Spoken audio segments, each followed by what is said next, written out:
Hey guys, welcome to Chat with KST. It's your girl Kay, and today we're going to be talking Ti and Boosie. So Ti and Boosie recently been getting into it, and I'm going to jump into the backstory.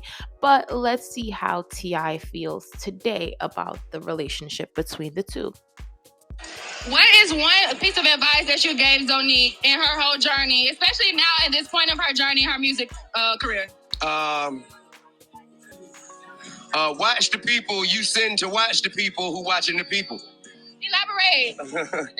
I mean, there's just so much treachery in the game, and I never really wanted none of my kids to be in the music business because I know how much deceit, I know how much backstabbing, I know how much, heartbreak come with it. Right. Speaking of that, what's up with you and Boosie? What you mean? What's up with you and Boosie? I don't get it. We're both very proud, proud present fathers for our sons, and we both two black men that moving around and getting it done individually. Exactly. Yeah. It ain't no hate on one another. You know what I'm saying? We too grown for that. Exactly. And what is one? All right, so basically that's what he had to say. Now, first and foremost, before we jump into the mess of the mess between Lil Boosie and T.I., I want to say that is some great advice for him to give his daughter, especially being in the industry and being a part of it and knowing that, hey, you want the best for your daughter. So that, I would say, shout out to T.I. He is always taking care of and protecting his children. Great father.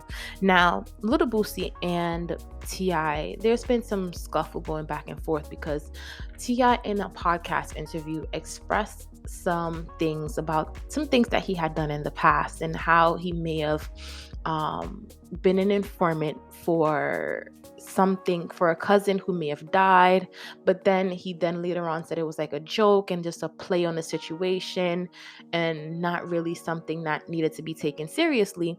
But Lil Boosie spoke out and was like, he's a snitch. Anybody that says that anything that T.I. did is okay, believes that, that snitches are okay, and maybe not his exact words, but along the lines of saying that T.I. was a snitch for the story that he gave in the podcast interview. But T.I. now is saying, look, we're two grown-ass men. We don't have to be going back and forth on the internet. He takes care of his kids, I take care of mine, and that's as far as it goes. We're two moguls in this industry doing what we need to do, and that's all that matters. And to me, I agree with T.I. That is all that matters. I feel like sometimes in the industry, we tend to want to point the finger at what your coworker is doing, but remember, we have to also remember, right? In the industry, they're all coworkers. It's like going to the job, right? Would you like for your coworker to say, "Oh, Bonquisha came to work late 5 times this week," and is like telling the manager or whatever on her? I feel like that wouldn't be appropriate in a regular industry. So it's the same thing for the music industry. I feel like sometimes, unless if you and the person have beef and you guys are hashing out your beef, then oh well, let that be. But if you and the person didn't have any prior existing problems, I feel like just looking at what they do and minding your business is the best thing that you can do in this music industry. But butting your nose into it, especially publicly, if you do it privately amongst your peers, then okay. But butting your nose into it publicly and giving opinions about certain things publicly, I feel like can open you up to a can of worms that you don't really want to be opened up to, because then that person's fan base, T.I.'s fan base, can say, well, hey, Lil Boosie, let's talk to you about all the negative things that you have done and blah blah blah. So you see how that could be a pit in itself that you don't really want to fall into when you're in the industry. So that's just my thing. I just feel like, yes, we all want to give our opinions. Yes, we all want to give opinions on lives and stuff like that.